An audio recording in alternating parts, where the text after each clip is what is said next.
everyone, welcome to my channel CS Legal World. Today we are doing funding का chapter number 12 which is securitization. Securitization understand करना क्या है? So basically securitization is a concept of securitization understand करना. Securitization is nothing but the process of conversion of illiquid financial assets into securities bond. क्या बोला मैंने?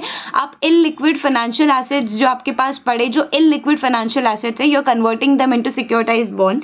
So these are the borrowers, they have taken the loan from bank. Example, bank जो है वो originator है इस case में. Bank से ये लोगों ने लोन लिया है और अपने एसेट्स गिरवी रखे मॉर्गेज के बैंक के पास. बैंक ने वो मॉर्गेज जो इनलिक्विड एसेट है in the form of mortgage वो अपने पास रखे हैं. नाउ बैंक ने एक एसपीवी क्रिएट की है, तो ये एसपीवी को उसने जो भी बॉन्ड्स एज अ मॉर्गेज था वो इसको सोल्ड कर दिया है और इसने इसके बदले उसको पैसे देगी बाद में, लेकिन पहले इसको सोल्ड कर दिया. ठीक है, एसपीवी को. नाउ एसपीवी जो है वो रेज करेगी मार्केट में पैसे by giving the securitise debt instrument. जो उसके पास ये मॉर्गेज है, जो इनलिक्विड एसेट इसको सोल्ड किया बैंक ने, अब वो रेज करेगी मार्केट से पैसे through this securitise debt instrument और जो भी प्रोसीड जाएंगे वो इससे इसको पे कर देगी. सो प्रोसेस ऑफ सिक्योरिटाइजेशन क्या है? स्टेप 1 दैट एसपीवी या फिर SPD is created first. Second, illiquid financial assets are handed over to या फिर सोल्ड टू एसपीवी. सबसे पहले क्या बोला कि एसपीवी इज क्रिएटेड, फिर इनलिक्विड एसेट जो पड़े बैंक के पास वो इसको बेच दिया, सोल्ड कर दिया SPV as D SPDE what. फिर एसपीवी जो है वो इशू करेगी security bond in the market, raise करेगी पैसे और पे कर देगी इसको. रेज करेगी पैसे मार्केट से और पे कर देगी इसको. खत्म हो गया, इतना ही प्रोसेस है. उसके बाद आते हैं, ये स्टेप्स हो गया सिक्योरिटाइजेशन का. प्रोसेस बोल लो, स्टेप्स बोल लो, सब यही है. उसके बाद आते हैं regulation which is issue of listing in securitise debt instrument and security receipt regulation 2008. तो सबसे पहले एप्लीकेबिलिटी कि ये जो सेक्शन है ना, SEBI issue and listing of SDI, SEBI issue and listing of SDI and security receipt regulation 2008, इसका एप्लीकेबिलिटी किस पे है? तो अगर आप एसडीआई का पब्लिक इश्यू कराने जा रहे हो तो ये रेगुलेशन आपको कंडक्ट करने के लिए आ जाएगा, कंट्रोल या रेगुलेट करने के लिए आ जाएगा. ठीक है, पब्लिक इश्यू कर रहे हो एसडीआई का तो, या फिर अगर आपने ऑलरेडी सिक्योरिटी लिस्ट करा, ऑलरेडी सिक्योरिटी आपने इशू कर दी है, आपने प्राइवेट पर्सन को की है, पब्लिक कर रहे हो, कोई प्रॉब्लम नहीं है, किसी भी पर्सन को कर रहे हो, लेकिन अगर आप एसडीआई को लिस्ट कराना चाहते हो तो भी ये रेगुलेशन पिक्चर में आएगा ऑन रिकॉग्नाइज्ड एक्सचेंज. फिर है लिस्टिंग ऑफ सिक्योरिटी रिसीट, जो ये है ना सिक्योरिटी रिसीट, अगर आप इसको भी लिस्ट करा रहे हो तो भी इसको भी अगर आप लिस्ट करा रहे हो, जो कि आपने इशू किया है क्वालिफाइड बायर को, क्वालिफाइड इंस्टीट्यूशनल बायर को, अब आप इसको लिस्ट करा रहे हो. ये बोला है कि security receipt issued to any person, नहीं, security receipt only issued to qualified buyer. That security that you have issued to qualified buyer that you want to list, then also this regulation would be applicable. So applicability भी 3 है कि अगर आप SDI का public issue कर रहे हो या फिर आपने एसडीआई इशू किया है पब्लिक को या फिर एनी पर्सन को ऑन रिकॉग्नाइज्ड एक्सचेंज, उसको आप लिस्ट कराना चाहते हो तो, या फिर आप लिस्ट कराना चाहते हो security receipt issued to qualified institutional buyer. Then second की एलिजिबिलिटी क्या है? So basically SDI can be issued और listed only if the following conditions are complied. क्या बोला मैंने? एलिजिबिलिटी. अभी तो समझ में है कि ये रेगुलेशन जो है वो एप्लीकेबल हो जाएगा अपने. नाउ एलिजिबिलिटी क्या होता है? That SDI can be issued और listed only if the following conditions are satisfied. वापस बोलना, क्या बोला मैंने? एसडीआई कैन बी इशूड, कि एसडीआई इशू ही तब कर सकते हो आप, या फिर आप लिस्ट ही तब करा सकते हो only if the following conditions are complied. Only if the following conditions are complied. तो क्या क्या कंडीशंस हो गए वो? कि सबसे पहले आपको एसडीआई के लिए एसपीडीई बनाना पड़ेगा. सबसे पहले आपको एसडीआई के लिए एसडीआई इशू करना चाहते हो आप या फिर लिस्ट कराना चाहते हो तो क्या बोला गया एलिजिबिलिटी में कि एसडीआई आपको इशू करना है या एसडीआई आपको लिस्ट कराना है? इशू करना है, लिस्ट कराना है, करा ही तब सकते हो जब फॉलोइंग 3 कंडीशंस आर सेटिस्फाइड. कि आपने एसपीवी को क्या कर दिया बेटा? आपने एसपीडीई को फॉर्म कर दिया है, एसपीडीई दिस वन, इसको फॉर्म कर दिया है. ये था ना अपना प्रोसेस, तो आपने इसको फॉर्म किया है to issue SDI. Second, all trustees are registered under SDI regulation. ठीक है. और condition 3, all the provision of this regulation and SEBI regulations are complied. 3 चीजें बोली है. एक तो आपने एसपीडी व्हाटएवर आपने उसको फॉर्म कर दिया है, आपने इस रेगुलेशन और सेबी को कंप्लाई किया है, और all trustees are registered under SDI regulation. लेकिन इन फॉलोइंग केस में eligibility for registration as trustee under SDI regulation. अब एलिजिबिलिटी क्या होगी? हमने बोला ना कि सारे ट्रस्टी जो है वो एसडीआई में रेगुलेट होने चाहिए, रजिस्टर्ड होने चाहिए. चाहिए। तो SDI में रजिस्ट्रेशन का मतलब ये है दैट नेटवर्थ हर एक ट्रस्टी का जो SDI में रजिस्टर्ड होना चाहता है मिनिमम 2 करोड़ होगा, और employing at least 2% with who between them have 5 years of experience in securitization and at least one to have professional qualification in law। तो eligibility for registration as trustee under SDI regulation में बोला है कि उसका minimum net worth 2 crore का होना चाहिए, at least उसके 2 एम्प्लॉय होने चाहिए, जिसके एक के पास तो लॉ की डिग्री होनी चाहिए और दूसरे के पास एटलीस्ट 5 years का एक्सपीरियंस होना चाहिए सिक्योरिटाइजेशन में। उसके बाद बोला है following person are not required to obtain registration, कि अगर आप ये हो ना ऑलरेडी तो आपको SDI में अलग से रजिस्ट्रेशन लेने की जरूरत नहीं है। क्या हो अगर आप डिबेंचर ट्रस्टी हो under the act under register under SEBI debenture trustee regulation 1993, या फिर आप सिक्योरिटाइज्ड कंपनी या फिर रिकंस्ट्रक्शन कंपनी हो जो कि रजिस्टर्ड है अंडर SFIC, या फिर आप नाबार्ड में हो, या फिर आप नेशनल हाउसिंग बैंक में हो जो कि नेशनल हाउसिंग बैंक एक्ट के हिसाब से रजिस्टर्ड है, या फिर आप शेड्यूल कमर्शियल बैंक हो other than regional rural bank, या फिर आप पब्लिक फाइनेंशियल इंस्टीट्यूशन हो रजिस्टर्ड अंडर कंपनीज एक्ट 13, या फिर any other specified by SEBI अगर आप हो तो आपको क्या नहीं लेने की जरूरत है, आपको रजिस्ट्रेशन कराने की जरूरत नहीं है। I repeat this page again. SEBI issue and listing of सिक्योरिटाइज्ड debt instrument and security receipt regulation 2008, ये एप्लीकेबल किस पे होता है? अगर आप पब्लिक इशू कर रहे हो SDI का, या फिर आप लिस्ट करा रहे हो SDI को, आपने ऑलरेडी किसी को भी इशू किया हो पब्लिक को, या फिर एनी पर्सन को रिकॉग्नाइज्ड टू एक्सचेंज किसी को भी इशू किया हो, आप लिस्ट कराना चाह रहे हो। थर्ड, आप सिक्योरिटी रिसीट जो अपने क्वालिफाइड इंस्टीट्यूशनल बायर को दिया, अगर आप वो लिस्ट कराना चाहते हो तो ये जो रेगुलेशन है which is SEBI issue and listing of सिक्योरिटाइज्ड debt instrument and security receipt regulation 2008, ये आपके ऊपर एप्लीकेबल हो जाएगी। एलिजिबिलिटी सेकंड हमने बोला कि SDI आप इशू ही तब करा सकते हो या फिर SDI को आप लिस्ट ही तब करा सकते हो जब फॉलोइंग 3 कंडीशन सेटिस्फाई होगी, कि आपने SPV को इशू करने के, आपने SPV को क्या किया है, आपने फॉर्म किया है to issue the securitised debt instrument. Third की आपने इस रेगुलेशन को और सभी रेगुलेशन को कंप्लाई किया है। सेकंड, आपके जो भी ट्रस्टीज है they are all trustees are registered under SDI regulation. तो फिर बोला कि SDI रेगुलेशन में अगर ट्रस्टीज को रजिस्टर्ड करना पड़ेगा तो उसके लिए क्या क्राइटेरिया दिया है, कि क्या क्राइटेरिया दिया है उसके लिए याद करने की कोशिश करो। क्या क्राइटेरिया है कि एटलीस्ट उसका मिनिमम नेटवर्थ जो है वो 2 करोड़ का होना चाहिए, उसने 2 पर्सन को एम्प्लॉय किया हो जिसमें से एक के पास लॉ की डिग्री हो, दूसरे के पास 5 years का एक्सपीरियंस हो सिक्योरिटाइजेशन डेट इंस्ट्रूमेंट में। उसके बाद following person are not required to register obtain the registration. कौन कौन से वो? एक तो डिबेंचर ट्रस्टी हो गया, एक public financial institution schedule commercial bank, NABARD and national housing bank, फिर सिक्योरिटाइज क्या है ये सिक्योरिटाइज्ड कंपनी और registration company under this SFIC act, सब बोला ना, या फिर any other specified by SEBI. तो ये रहा पहला पेज जो हमने एप्लीकेबिलिटी पढ़ा, एलिजिबिलिटी पढ़ा, और उसके बाद कौन से ऐसे ट्रस्टीज है जिनको रजिस्ट्रेशन लेने की जरूरत नहीं अंडर दिस वन, वो पढ़ा। Now launching of scheme. So now understand one thing that SDV special purpose vehicle, वही है ना SPV is already created of course, because without creating the SPV you cannot issue or you cannot list your SDI, so SPV has to be created. Now they want to launch the scheme. So SDI are issued by SDI आप issue कैसे कर सकते हो? By formulating scheme by SPDV। तो जो SPV बनी है वो क्या करेगी, वो स्कीम बनाएगी, स्कीम बना के क्या करेगी, SDI को इशू करेगी। ठीक है, अगर मल्टीपल स्कीम्स है तो अगर मल्टीपल स्कीम है, SDI ने मल्टीपल स्कीम्स निकाले डेट इंस्ट्रूमेंट इशू करने के लिए, मल्टीपल स्कीम्स है तो सेपरेट अकाउंट क्रिएट होगा in respect of each scheme और सेपरेट रिडम्पशन होगा सबका। Shall not commingle asset pool और realisation of scheme with those of other schemes, कि मतलब आपके पास ऑलरेडी SDI के पास अलग स्कीम्स भी थे।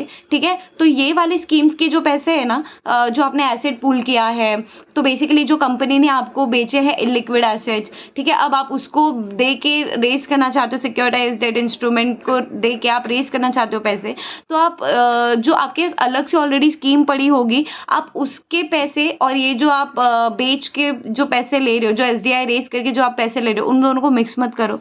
ठीक है, फिर है SPD and trustee has to ensure that realization of receivables and debt, realisation of receivables जो आपको पैसे मिलने वाले वो and debt held and correctly applied toward redemption of SDI, कि आपके पास जो पैसे हैं realisation of receivables and debt held and correctly apply to redemption of SDI, की जो सिक्योरिटाइज्ड डेट इंस्ट्रूमेंट आप इशू कर रहे हो ऑब्वियसली आप उसको रिडीम भी करोगे, तो ये जो पैसे आप उसको अननेसेसरी कहीं और नहीं लगा रहे हो, ये सिर्फ और सिर्फ आप कहाँ लगा रहे हो, ऑन रिडम्पशन ऑफ SDI। फिर बोला है that terms of issue of SDI provide for exercise of clean up call option by SPD। ये क्या है? Terms of issue of SDI, ये एक टर्म्स है, ये कंडीशन है कि अगर आपको एसडीआई इशू करना है, अगर आपको एसडीआई इशू ऑफ एसडीआई, हाँ, अगर आपको सिक्योरिटाइज डेट इंस्ट्रूमेंट इशू करना है तो क्लीन अप कॉल ऑप्शन होना चाहिए बाय एसपीडी। इसका मतलब क्या होता है, अगर ये एक terms of issue of SDI है that provide for exercise of clean up call option by SPD. इसका मतलब ये होता है अगर ऐसा कोई सर्कमस्टेंसेस होता है जिससे कि जो आपने मॉर्गेज पुल किया था, अब वो जो डेट इंस्ट्रूमेंट, जो लिक्विड एसेट्स आपको मिले थे, they are not able to repay they are not able to basically pay the interest या फिर प्रिंसिपल। मतलब ये कि इलिक्विड एसेट आपने उन लोगों को दे दिया और बोला कि अगर चलो ये इलिक्विड एसेट है या मैं आपको एक सिक्योरिटी एसेट के रूप में दे रहा हूँ।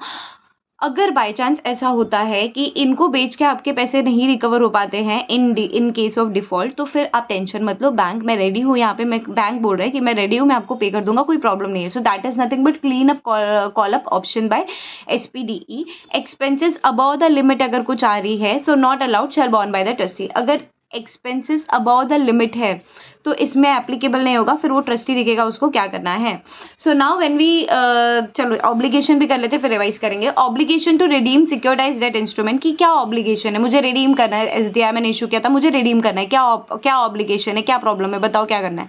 सो ट्रस्टी एंड एसपीडी जो है एसपीवी जो क्रिएट हुई थी, हमको उनको इंश्योर करना पड़ेगा कि आप टाइमली पेमेंट ऑफ इंटरेस्ट कर रहे हो प्लस रिडेम्पशन कर रहे हो मेच्योरिटी पे। क्या बोला मैंने, आप टाइमली पेमेंट कर रहे हो इंटरेस्ट का प्लस रिडेम्पशन कर रहे हो आप मेच्योरिटी पे as per offer document. Offer document में जो लिखा था कि इस टाइम पे पेमेंट करना उस टाइम पे करो, रिडेम्पशन एट मेच्योरिटी जिस टाइम पे लिखा था वो कर लो, ठीक है। ट्रस्टी इंश्योर करेगा that servicer take required measures to recover dues in case of default by ऑब्लाइजर्स।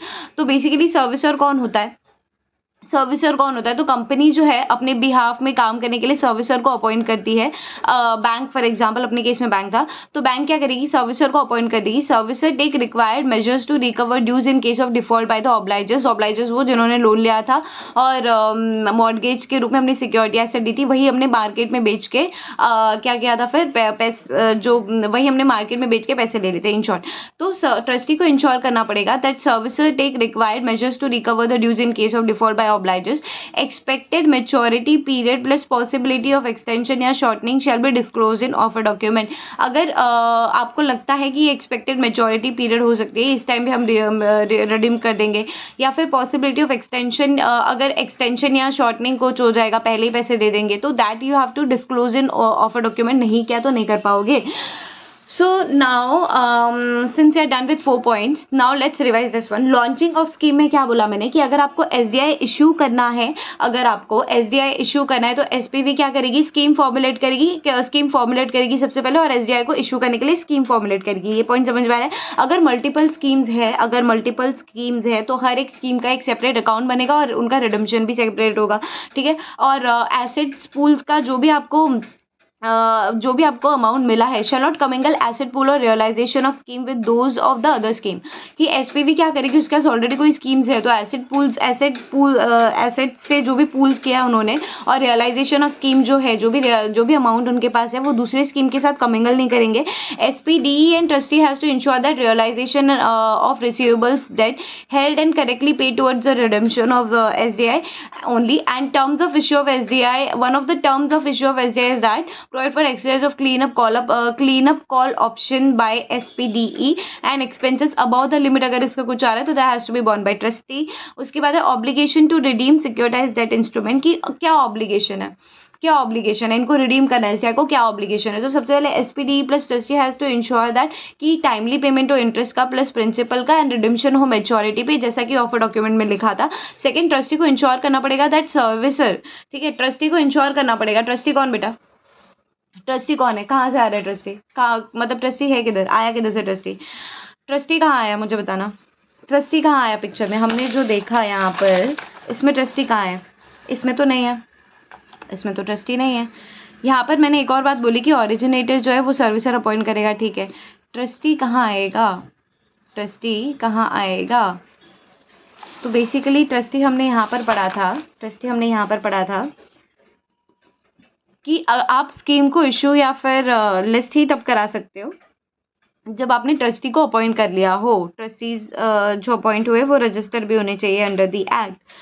So trustee यहाँ से आया था, ट्रस्टी ही सारी चीज़ें करेगा, राइट। सो यहाँ पर हमने बोला है that trustee has to ensure that जो सर्विसर है he is taking the required measures to recover the dues in case of default by the ऑब्लाइजर्स।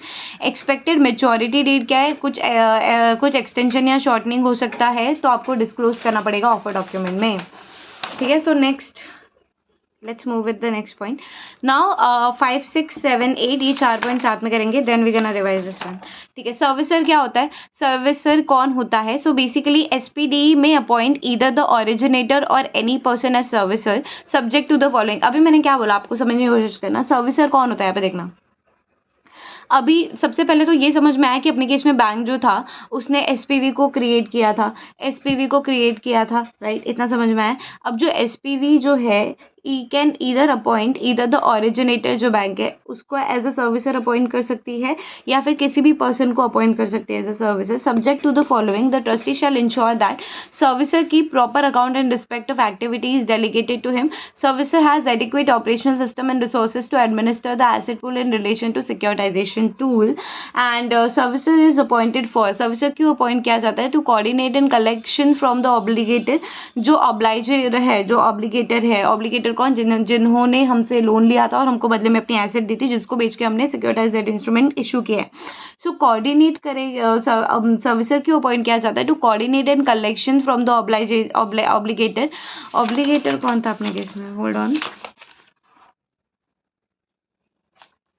ये ओरिजिनेटर था, ये है ऑब्लाइजर, बोरोवर ही ऑब्लिगेटर है, देखा यहाँ पर, ये है ऑब्लिगेटर, आना यहाँ पे। सो बेसिकली सर्विसर के केस में हमने क्या बोला है दैट एसपीडी में अपॉइंट ईदर द ओरिजिनेटर, जो बैंक है उसको बोलेगी कि तू ही सर्विसर बन जाए, फिर किसी भी पर्सन को अपॉइंट करेगी, बोलेगी तू सर्विसर का रोल प्ले कर। Subject to the following, the trustee shall ensure that servicer की proper account in respect of activities delegated to him, और उसके प्रॉपर ऑपरेशनल सिस्टम है, रिसोर्सेज है to administer the asset pool in relation to securitisation tool. Appoint ही क्यों करना होता है सर्विसर को? To coordinate the collection from the obligor and administer the cash flow and distribution to investor, reinvestment if any, and for incidental matters. Where SPDE appoints originator as servicer, it shall adopt internal procedure designs to avoid conflict of interest. अगर SPV जो है वो किसको originator को ही अगर servicer के रूप में अपॉइंट करती है, so it shall adopt internal procedures designed to avoid conflict of interest, कि conflict of interest ना हो उसके लिए कोई भी पॉलिसी डिज़ाइन करनी है तो डिज़ाइन कर लो। होल्डिंग ऑफ ओरिजिनेटर, अब उसमें क्या है देखना, पहले ये पॉइंट समझ में आया that originator cannot hold more than 20% of SDI issued by SPDE. Again मैंने क्या बोला? Holding of originator. सो जो ओरिजिनेटर था, जो बैंक था हमारे केस में, cannot hold more than 20% of SDI issued by SPDE. वो 20% of SDI से ज़्यादा होल्ड नहीं कर सकता issued by SPDE, and this condition apply to class of SDI which are offered to public or listed. This condition is not applicable. कौन सा condition? तो अब इसको ध्यान से पढ़ना, holding of originator. So try to understand one thing. पहला condition दे दिया है यहाँ पर, एक कंडीशन दे दिया है दैट ओरिजिनेटर जो है, जो बैंक है, he can not hold more than 20% of SDI issued by the SPDE, कि जो भी एसपीडीई है उसने जो भी इशू किया है एसडीआई को, तो ओरिजिनेटर जो है, जो बैंक है, वो 20% से ज़्यादा होल्ड नहीं कर सकती। लेकिन ये जो कंडीशन है ये एप्लीकेबल किस पे होगी? उन क्लास ऑफ एसडीआई पे होगी which are offered to public और लिस्टेड, कि या तो वो एसडीआई पब्लिक को इशू किया या तो एसडीआई लिस्टेड है। अगर कोई भी एसडीआई अगर आप प्राइवेट को इशू कर रहे हो और वो प्राइवेट इशू वाला जो एसडीआई वाला पार्ट है वो अगर ये ओरिजिनेटर होल्ड करे तो चलेगा, क्योंकि ये वाला जो कंडीशन है that originator can not have more than 20% of SDI issued by SPD, तो ये वाला कंडीशन ये है कि this condition only apply to the class of SDI which are offered to public या फिर लिस्टेड। सेकेंड बोला है कि ये जो कंडीशन है ना that originator can not held more than 20% of SDI, ये कंडीशन एप्लीकेबल नहीं होगा अगर ओरिजिनेटर जो है वो होल्ड कर रहा है secure SDI because of an underwriting of public issue of SDI for credit enhancement, कि वो अंडरराइटिंग का काम कर रहा है इसलिए उसको एसडीआई होल्ड करने की जरूरत पड़ी, कोई प्रॉब्लम नहीं है।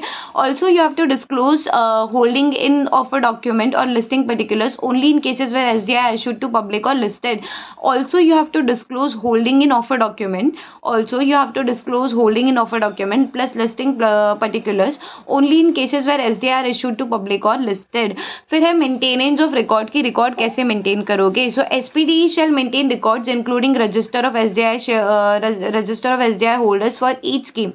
क्या बोला मैंने, SPDE shall maintain records including register of SDI, जो SDI का उनका पर्टिकुलर ईच स्कीम का अलग अलग रजिस्टर बनेगा. If held in dematerialised form तो shall be maintained by depository the register of beneficial owner. Of course SPDE जो है वो इन्फॉर्म करेगा whereabouts of records are kept to the SEBI and to be maintained for 8 years from the redemption of all instrument. कि जब redemption हो जाएंगे सारे instrument, वहाँ से हर एक इंस्ट्रूमेंट, हर एक स्कीम जब रिडीम हो रही है वहाँ से 8 साल तक के लिए आपको क्या संभाल के रखना है, ये इंस्ट्रूमेंट संभाल के रखना पड़ेगा. और ये वाइंडिंग अप कैसे होगा इस स्कीम का. So all SDI fully redeemed as per the scheme. अगर आपको ये स्कीम को वाइंड अप करना है, अगर आपको ये स्कीम को वाइंड अप करना है तो in the event of the following that all SDI fully redeemed as per the scheme, कि सारी SDI जो थी वो रिडीम हो चुके हैं as per the scheme. On legal maturity stated in OD however, on legal maturity stated in OD however if debt और receivables are outstanding, that you have to wind up the scheme. Try to understand, you want to wind up the scheme. Trustee are done with this, trustee want to wind up the scheme. तो कैसे कर सकता है, या तो investors ने SR पास कर दिया तो, या तो SDI जो फुल्ली रिडीम हो गई है एज पर द स्कीम, या फिर आपने OD में मेंशन किया था, ऑफर डॉक्यूमेंट में मेंशन किया था कि ये लीगल मेच्योरिटी, ये मेच्योरिटी हो जाएगी तो स्कीम बंद हो जाएगा, हम बंद कर देंगे. So on legal maturity stated in OD however if debt और रिसीवेबल आर आउटस्टैंडिंग, कि डेट और रिसीवेबल जो मिलने वाले पैसे आर आउटस्टैंडिंग या देना बाकी है, तो trustee shall dispose as per the OD, कि इन केसेस में कैसे उसको डिस्पोज ऑफ करेंगे. So this is how we are basically done with question number 1 which is SEBI issue and listing of securitise debt instrument and security receipt regulation 2008 के क्या condition है. इस पे क्वेश्चन कैसे बन सकता है, कि list out the provisions of SEBI issue and listing of SDI regulation 2008. या तो ये सिंपल में हो जाएगा या तो फिर लॉ फॉर्म, मतलब इस पे से कुछ एलिजिबिलिटी पे क्या आ जाएगा, आपको आ जाएगा केस लॉ. तो अब अगर हम इसको रिवाइज करना चाहें 2 मिनट में तो कैसे करेंगे. That SEBI issue and listing of securitise debt instrument and security receipt regulation 2000 की टोटल 8 पॉइंट्स है. सबसे पहले वो एप्लीकेबिलिटी बताता है, फिर वो एलिजिबिलिटी बताता है, फिर वो बताता है स्कीम को लॉन्च कैसे करोगे, फिर वो बताता है स्कीम को लॉन्च करने के बाद रिडेम्पशन का क्या ऑब्लिगेशन है. रिडेम्पशन के ऑब्लिगेशन के बाद 5वां पॉइंट वो ये बताता है कि आपको सर्विसर अपॉइंट करना है क्या, और अगर आप सर्विसर अपॉइंट करो ठीक है, नहीं करो not an issue. Holding of originator कितना होगा, कि होल्डिंग ओरिजिनेटर कितना होल्ड कर सकता है, स्कीम मेंटेनेंस कैसे करना है रिकॉर्ड्स को, एंड द लास्ट इज की स्कीम को वाइंडिंग अप कैसे करोगे. तो सबसे पहले हमने देखा कि SEBI issue and listing securitise debt instrument and security receipt regulation 2008, ये इसका जो एप्लीकेबिलिटी है, तो अगर ये रेगुलेशन ही कब एप्लीकेबल होगा, अगर आपका जो SDI है अगर आप उसका पब्लिक इशू कर रहे हो, या तो फिर आपने उसको पब्लिक इशू किया या फिर इशू किया किसी भी पर्सन को, लेकिन अगर आप उसका लिस्ट करा रहे हो, listing of SDI issue to public या फिर any person on a recognised stock exchange, तो भी ये जो रेगुलेशन है वो इस पर एप्लीकेबल हो जाएगी. या तो फिर आप लिस्ट करा रहे हो कौन से सिक्योरिटीज का, सिक्योरिटी रिसीट का, that is been issue to qualified institutional buyer on a recognised stock exchange, तो ही आप एप्लीकेबल होगे इस रेगुलेशन के हिसाब से. एलिजिबिलिटी क्या है, कि आपको SPV क्रिएट करनी पड़ेगी, आपको ये रेगुलेशन प्लस SEBI जो है वो कंप्लाई करना पड़ेगा, और आपको सारे ट्रस्टीज जो है, all trustees they have to be registered under the SDI regulation.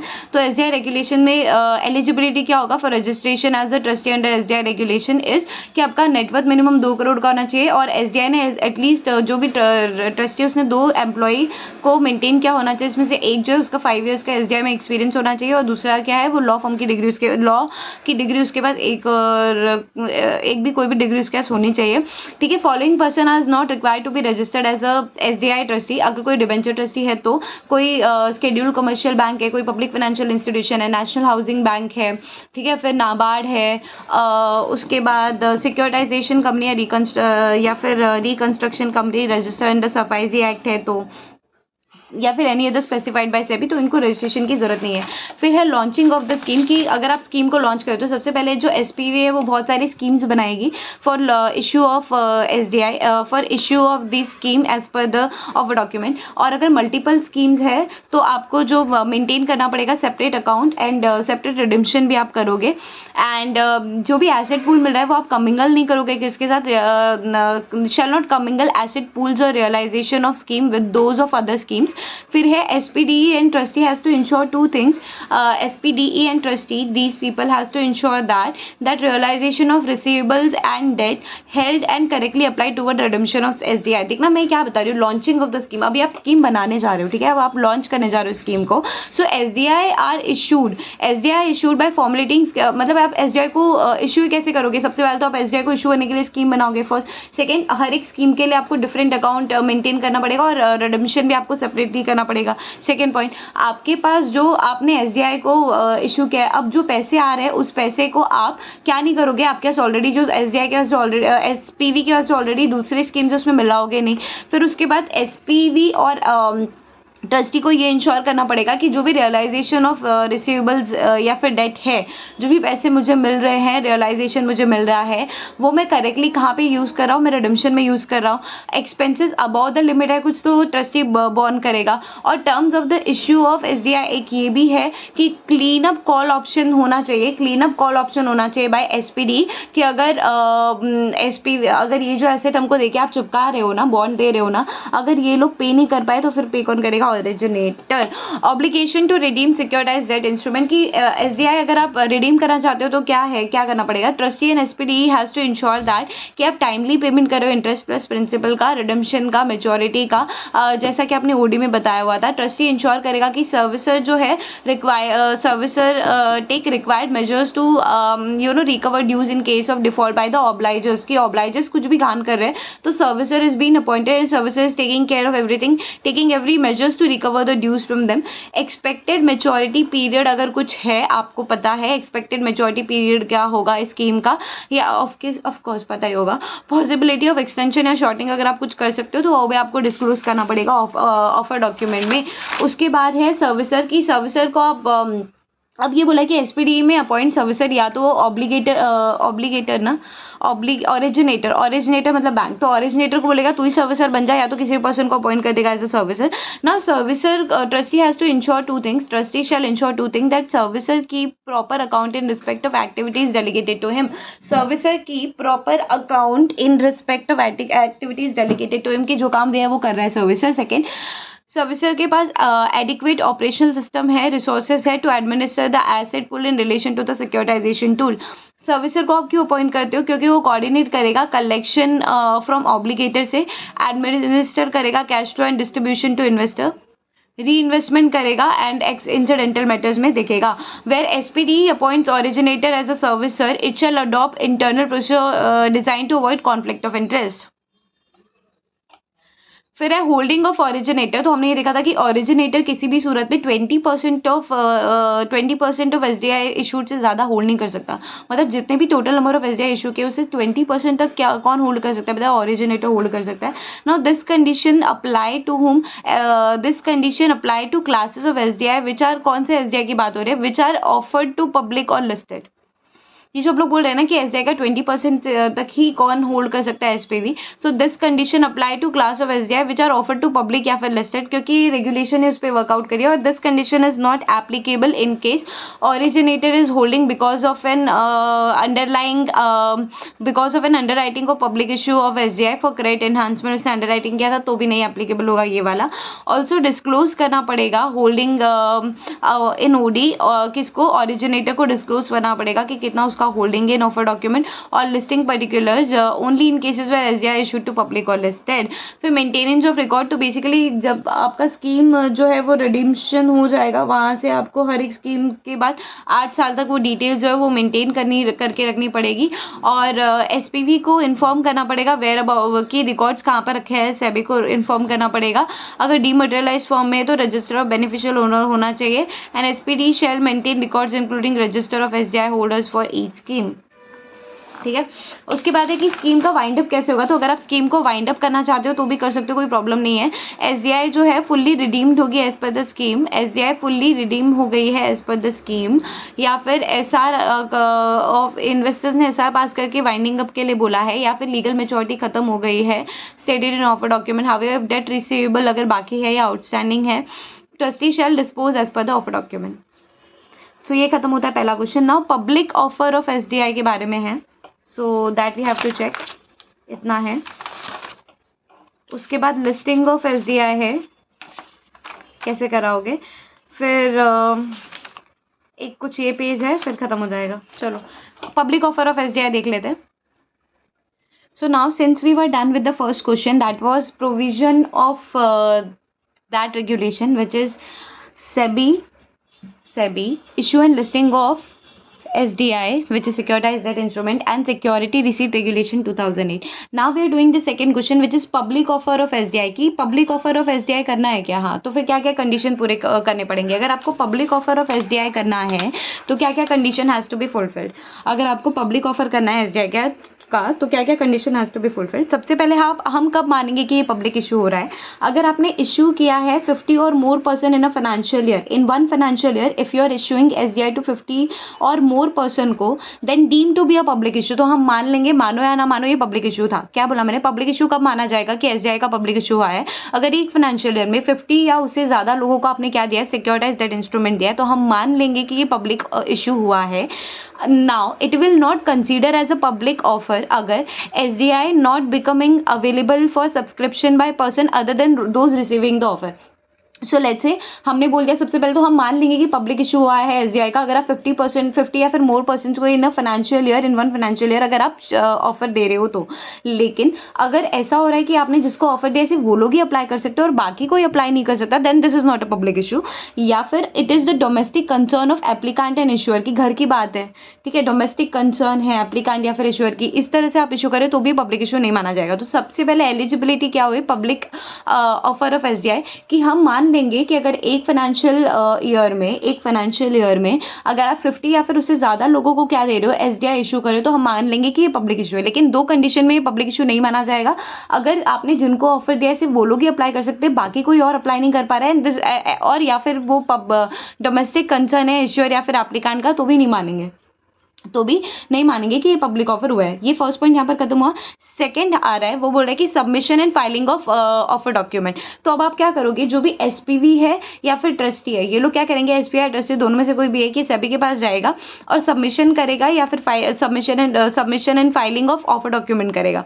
लेकिन submission and filing of offer document के पहले भी आपको कुछ चीज़ें ध्यान में रखनी है, which is prior to filing the draft offer document with the SEBI, SPD has to have an agreement with depository, buyer of SDI can hold in. अच्छा, ये दूसरा पॉइंट है, ठीक है। सबसे पहले क्या बोला है, submission and filing of offer document. पहला पॉइंट क्या था, public offer of SDI। Public offer of SDI, उसमें हमने ये दो कंडीशन पढ़ लेते हैं। सेकंड पॉइंट है submission and filing of offer document, that अब आपको सबमिट करना है या फाइल करना अपना ऑफर डॉक्यूमेंट। तो सबसे पहले एक चीज़ याद रखना कि फाइल या सबमिट करने के पहले, prior to filing the draft offer document, draft offer document अभी तक SPV ने फाइल नहीं किया, अभी तक ट्रस्टी ने ड्राफ्ट ऑफर डॉक्यूमेंट फाइल नहीं किया है, ठीक है, सभी के पास ड्राफ्ट ऑफर डॉक्यूमेंट नहीं दिया, बट उसके पहले you have to have an agreement with the depository, because you can issue this public issue, मतलब ये जो SDI जो भी इशू करे आप डीमटेरियलाइज में भी कर सकते हो और रीमटेरियलाइज में भी कर सकते हो, फिजिकल भी कर सकते हो, ऑनलाइन भी कर सकते हो। So prior to filing the DOD, SPD या फिर has to have an agreement with the depository, ठीक है। Buyer of SDI can hold in physical as well as in demat form. अभी पढ़ा, क्रेडिट रेटिंग फ्रॉम 2 CRA भी आपको obtain करना पड़ेगा। तो ये तो डिफरेंट पॉइंट हो गया, ये थर्ड पॉइंट हो गया, ये फोर्थ पॉइंट हो गया। लेकिन सेकेंड पॉइंट हमने क्या पढ़ा कि submission and filing of OD, कि submission and filing of OD, आपको सबमिट करना है या फिर फाइल करना अपना ड्राफ्ट ऑफ अ डॉक्यूमेंट। तो जो SPD या फिर ट्रस्टी है फाइल करेगी draft of a document 15 days prior to the opening of issue. जब सभी को करेगी जब आपका इशू ओपन होने वाला है, जब आपका issue, now try to understand this way, we are studying right now public offer of SDI, ठीक है। So let's say Roshni limited है, ठीक है। नाउ रोशनी लिमिटेड की मालकिन हूँ मैं, ठीक है। रोशनी लिमिटेड है, यहाँ से करते हैं, रोशनी लिमिटेड है, पब्लिक ऑफर ऑफ SDI, हम इसको इस तरह से पढ़ेंगे, public offer of SDI। Roshni limited है, रोशनी लिमिटेड एक CS के पास गई, आप लोगों को CS हो और मैं रोशनी लिमिटेड है, ठीक है। मैं आपके पास गई, मैंने बोला कि भाई मेरे को ना ये SDI है, इसका मुझे पब्लिक ऑफर करना है, कैसे करूँ। तो बाकी तो केस में आप बोल दोगे भाई पब्लिक ऑफर करना है तो नॉर्मल ICDR फॉलो करो, ये करो, लेकिन मैं तो सिक्योरिटाइज डेट इंस्ट्रूमेंट की बात कर रही हूँ ना, तो पब्लिक ऑफर कैसे करो। तो उसने बोला कि अगर आप एक फाइनेंशियल ईयर में 50 या फिर मोर पर्सन को अगर आप सिक्योरिटाइज डेट इंस्ट्रूमेंट इशू कर देते हो तो हम मान लेंगे कि पब्लिक इशू हुआ है। लेकिन दो कंडीशन का आपको ध्यान रखना पड़ेगा कि ऐसा नहीं होना चाहिए कि ये ऑफर जो है ऐसा नहीं होना चाहिए कि ये सिर्फ वही लोग सब्सक्राइब कर पा रहे जिनको आपने ऑफर दिया है, other than those who have been offered वो लोग भी सब्सक्राइब करने की हिम्मत रखनी चाहिए। सेकंड, इट इज़ अगर ये डोमेस्टिक कंसर्न है एप्लीकांट या फिर इश्यूअर का, तो भी मानेंगे नहीं कि ये पब्लिक ऑफर है। मैंने बोला ठीक है भाई, चलो ये तो समझ आ रही। अब मुझे बताओ और क्या कंडीशंस है, और क्या कंडीशंस है मुझे पब्लिक इशू करना है एसडीआई का। ये तो कंडीशन मुझे समझ में आ रहा है कि एक फाइनेंशियल में 50 या फिर ज़्यादा पर्सन को देंगे तो मान लेंगे कि पब्लिक इशू है। सेकेंड, जिनको मैं ऑफर कर रही हूँ, दो कंडीशन और है कि ये पब्लिक ऑफर नहीं माना जाएगा अगर मैं SDI not becoming available for subscription by person other than those receiving the offer, कि जिनको ऑफर मिल रहा है सिर्फ वो लोग ही सब्सक्राइब कर पा रहे क्या, अगर ऐसा तो ये पब्लिक ऑफर नहीं है। It is a domestic concern of this people. Second point मैंने पढ़ा submission and filing of draft of a document. अब मैंने बोला आप लोग सीएसओ, आप लोग ने मुझे पहला पॉइंट तो समझा दिया कि पब्लिक इशू कैसे होगा, ठीक है। सेकंड आपने बोला और क्या कंडीशन है, तो आप क्या करने जा रहे हो, आप एसडीआई इशू कर रहे हो। जब भी आप एसडीआई इशू करोगे तो आपने स्कीम बनाएगी मतलब आपने ड्राफ्ट ऑफ अ डॉक्यूमेंट बनाया होगा। तो draft of a document you have to submit जब ये इशू ओपन होने वाला है आपका, जब ये पब्लिक इशू आप करने जा रहे हो उसके 15 डेज पहले आपको क्या करना है, आपको ड्राफ्ट ऑफ अ डॉक्यूमेंट जो है, आपको draft of a document submit करना पड़ेगा सेबी के पास, प्लस फाइलिंग फीस देनी पड़ेगी, ठीक है। नाउ सेबी जो है सजेशन करेगी 15 डेज में कोई भी चेंजेस होगा, वो सजेशंस के साथ आप स्टॉक एक्सचेंज को क्या करोगे, ड्राफ्ट ऑफ अ डॉक्यूमेंट या फिर ऑफ अ डॉक्यूमेंट जो आप है वो शेयर कर दोगे। Now once you done with that, जो भी बैलेंस फी है जब क्लोजर हो जाएगा इशू, वहाँ से 7 डेज में आपको सेबी को देना है जो भी बैलेंस फी है, within 7 days you have to file that with SEBI. Filing copy of a document with SEBI plus stock exchange. Stock exchange के साथ भी आपको क्या करना पड़ेगा, ओडी जो है वो फाइल करना पड़ेगा। तो ये पॉइंट इसको समझ में आया। अभी पब्लिक ऑफर ऑफ एसडीआई, मैं रोशनी लिमिटेड हूँ, आप लोग सीएसओ, मैं आपके पास आई, मैंने बोला भाई मुझे अपने एसडीआई का पब्लिक इशू करना है। आपने बोला ठीक है कोई बात नहीं, अगर आप एक फाइनेंशियल में 50 या फिर उससे ज़्यादा पर्सन को आप इशू कर देते हो एसडीआई, तो हम मान लेंगे कि आपका पब्लिक इशू है। लेकिन 2 केस में आपका पब्लिक इशू नहीं हो सकता है, अगर एसडीआई से वो लोग ही सब्सक्राइब कर पा रहे जिनको आपने ऑफर किया है, और अदर देन 2 सब्सक्राइब नहीं कर पा रहे, तो आपका पब्लिक इशू नहीं माना जाएगा। या फिर अगर आपका डोमेस्टिक कंसर्न कुछ है एप्लीकांट या फिर इश्यूअर का, तो भी पब्लिक इशू नहीं माना जाएगा। मैंने बोला ठीक है फिर कोई प्रॉब्लम नहीं है। सेकेंड पॉइंट पर मैंने पढ़ाया कि subscription and filing of offer document. तो जो ट्रस्टी है या एसपीडी है वो लोग क्या करेंगे, इशू ओपन होने की 15 डेज पहले क्या करेंगे बेटा, इशू ओपन होने के 15 डेज पहले क्या करेंगे, ड्राफ्ट ऑफ डॉक्यूमेंट दे देंगे सेबी को, प्लस फाइलिंग फीस दे देंगे, ठीक है। अब सेबी भी जो है जो भी कुछ चेंजेस रहेगा तो 15 डेज में इसको बताएगा ना। 15 डेज एसपीडी क्या करेगी, एसपीडी ट्रस्टी जो भी है वो offer document with changes of SEBI if any 15 days किसको दे देंगे, स्टॉक एक्सचेंज को दे देंगे, और फाइल करेंगे copy of document with the stock exchange with the SEBI as well. उसके बाद थर्ड पॉइंट मैंने पढ़ाया कि prior to filing the draft of a document, मतलब ड्राफ्ट ऑफ अ डॉक्यूमेंट जो आप फाइल कर रहे हो ना सेबी के साथ, उसको फाइल करने के पहले आपका अग्रीमेंट होना चाहिए किसके साथ, तो आपका डिपॉजिटरी के साथ अग्रीमेंट होना चाहिए एसपीडी का, that buyer of SDI can be, क्योंकि बायर ऑफ एसडीआई जो है, SDI can be held in either physical या फिर इलेक्ट्रॉनिक फॉर्म, ठीक है। क्रेडिट रेटिंग लेना पड़ेगा 2 सीआरए से। तो अभी तक तो ये कंडीशन है जो मैंने आपको बताई कि डिपॉजिटरी के साथ अग्रीमेंट होना चाहिए, सब में आ रहा है ना यार, ये रीट और इन्विट में भी तो डिपॉजिटरी के साथ अग्रीमेंट होना चाहिए, सीआरए 2 क्रेडिट रेटिंग ऑब्टेन होना चाहिए, सबमिट करोगे आप डीओडी ओडी, ठीक है। ये एक अलग पॉइंट है एलिजिबिलिटी वाला। उसके बाद क्या है, तो ये मैंने ना कुछ इस तरह से बना लिया है। टोटल 9 कंडीशंस है अगर आप पब्लिक इशू करना चाहते हो एसडीआई का, तो आप कैसे करोगे, ठीक है। तो अब आप मेरे पास आ गए, आपने बोला मैम सॉरी मैं आपके पास आई, आप नहीं आए मेरे पास, तो मैं आपके पास आई, मैंने बोला कि पब्लिक इशू करना है एसडीआई का, क्या करूँ, रोशनी लिमिटेड हूँ मैं, मुझे एसडीआई को पब्लिक इशू करना है, क्या करना पड़ेगा आप बताओ। सबसे पहले आपने बोला कि ऑफर टू द पब्लिक, आप ऑफर देना चाहते हो पब्लिक को, मैंने बोला हाँ। तो आपने मुझे बताया कि एक फाइनेंशियल ईयर में 50% या उससे ज़्यादा को दे दोगे तो मान लेंगे कि पब्लिक इशू आपने कर दिया।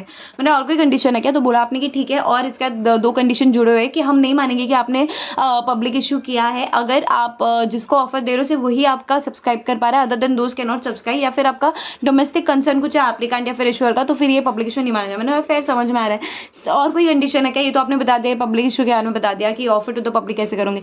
तो आपने बताया डीमटेरियलाइजेशन का भी इशू है, मतलब कि आप जो एसेट्स है ना वो आप डीमटेरियलाइज फॉर्म में भी दे सकते हो, रीमटेरियलाइज फॉर्म में भी दे सकते हो, बायर किसी भी फॉर्म में होल्ड करके रख सकता है। आपको 2 क्रेडिट रेटिंग एजेंसी से आपको क्रेडिट रेटिंग ऑब्टेन करना पड़ेगा। मैंने बोला इतना तो समझ में आ रहा है। फिर आपने बोला फाइलिंग ऑफ डीओडी, मतलब, तो मैंने बोला क्या मतलब, तो आपने बोला कि फाइलिंग ऑफ डीओडी में भी ऑप्शन है, जब आप इशू जो आपका इशू डेट होगा वहाँ से 15 डेज के पहले आपको डीओडी जो है वो फाइल करना पड़ेगा, किसके पास, सेबी के पास फाइल करना पड़ेगा, प्लस फाइलिंग फीस देनी पड़ेगी। और सेबी जो 15 डेज में चेंजेस बताएगा, जो चेंजेस बता रहा है उसके साथ आपको उसको अच्छे से ये करके आपको आपको किसके स्टॉक एक्सचेंज और सेबी के पास फाइल करना है ऑफर डॉक्यूमेंट, खत्म। उसके बाद यहाँ तक ये 4 पॉइंट हो गए। उसके बाद अब क्या है, उसके बाद क्या है कि जो ऑफर पीरियड है ना मेरा, मैंने एक और चीज़ बोली थी उसी पॉइंट में फाइलिंग ऑफ डीओडी में, कि जब मेरा ऑफर पीरियड क्लोज हो जा रहा है वहाँ से 7 डेज़ के अंदर अंदर मैं क्या करूँगी, वहाँ से 7 डेज़ के अंदर अंदर मैं रिमेनिंग फाइलिंग फीस जो है वो पे कर दूंगी, ठीक है। इतना भी समझ में आ रहा है। मैंने ये बोला था कि ऑफर पीरियड क्लोज होने के ये ऑफर पीरियड चलेगा कितने दिन तक, तो ये ऑफर पीरियड 30 दिन तक का चलेगा। फिर मिनिमम सब्सक्रिप्शन अगर आप अचीव नहीं कर पा रहे हो तो आपको रिफंड कर देना पड़ेगा।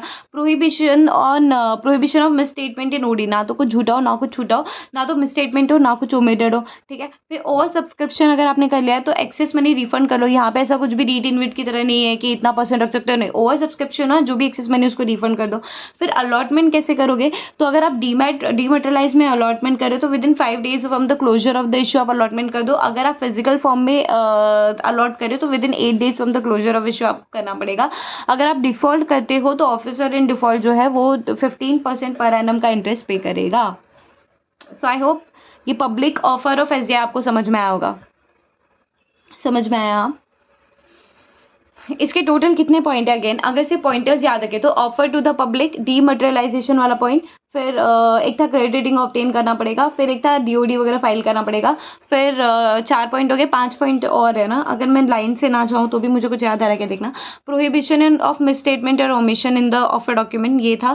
फिर एक और क्या था कि डीमेटेरियलाइज अगर डीमेट फॉर्म में इशू करे तो 5 डेज के अंदर क्लोजर ऑफ द इशू करना पड़ेगा, अगर डीमेटेरियलाइज करे तो 8 from the closure of the issue, ठीक है। ये एक पॉइंट हो गया। 3 पॉइंट बचे अपने कौन से, कि कुछ एक्सेस मनी है तो फिर एक तो मिनिमम सब्सक्रिप्शन का पॉइंट था, एक था एक्सेस मनी है तो फिर आपको वो एक्सेस मनी रिफंड करना पड़ेगा अगर रोज सब्सक्रिप्शन हो जाएगा तो। एक और पॉइंट कोई बचा है,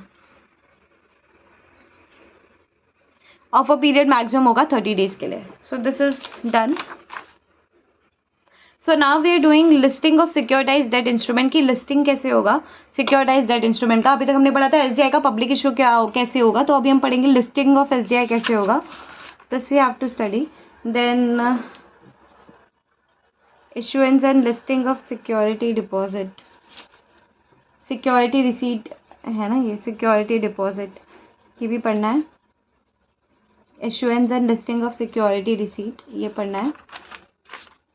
उसके बाद ऑफर डॉक्यूमेंट में कुछ है वो भी पढ़ना है।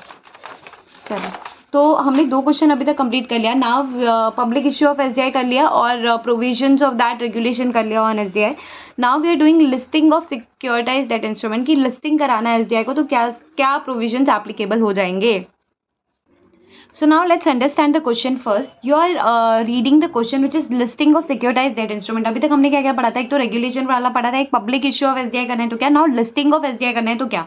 सो firstly you have to understand that there are कितने पॉइंट्स है, 1 2 3 4 5 6। सो बेसिकली टोटल 6 पॉइंट्स है, तो वो 6 पॉइंट्स याद रहना चाहिए कि अंदर का तो फिर भी याद आ जाएगा। जो 6 पॉइंट्स है वो क्या है, तो सबसे पहले तो बोल रहा है मैंडेटरी लिस्टिंग, फिर बोल रहा है एप्लीकेशन फॉर लिस्टिंग, फिर बोल रहा है लिस्टिंग अग्रीमेंट। तो 3 पॉइंट तो लिस्टिंग से रिलेटेड हो गए, एक मैंडेटरी, एक application for listing and listing agreement, ठीक है। फिर है minimum public offering for listing, ये भी लिस्टिंग से रिलेटेड है कि लिस्टिंग के लिए मिनिमम पब्लिक ऑफर आप कितना करोगे, ठीक है। फिर है कंटिन्यूस लिस्टिंग कंडीशन एंड है trading of securitise debt instrument. तो कहीं ना कहीं ये जो 1 2 3 4 5 पॉइंट्स है इनमें लिस्टिंग है, सब जगह लिस्टिंग है, लास्ट में ट्रेडिंग है, सब जगह लिस्टिंग है, लास्ट में ट्रेडिंग है। तो सबसे पहले हमने क्या देखा, लिस्टिंग में टोटल 5 पॉइंट्स कौन से हो गए, 1 2 3 4 5 6 पॉइंट्स टोटल है जो हमको करने हैं। Listing of securitise debt instrument में टोटल 6 पॉइंट्स है, जिसमें से 5 पॉइंट्स में लिस्टिंग है एंड 1 पॉइंट में ट्रेडिंग है। इतना तो हमको समझ में आ गया। अब 5 पॉइंट में जो लिस्टिंग है, सबसे पहले उसमें क्या है कि मैंडेटरी लिस्टिंग, फिर एप्लीकेशन फॉर लिस्टिंग, फिर लिस्टिंग अग्रीमेंट क्या होगा, फिर मिनिमम पब्लिक ऑफरिंग क्या होगा लिस्टिंग के लिए, एंड कंटिन्यूस लिस्टिंग कंडीशंस क्या है, ठीक है। तो सबसे पहले हम देखेंगे मैंडेटरी लिस्टिंग। तो पब्लिक इशू ऑफ अगर आपने करा दिया एसडीआई का, अगर आपने पब्लिक इशू ऑफ एसडीआई कराया है तो आपको मैंडेटरी लिस्टिंग कराना पड़ेगा।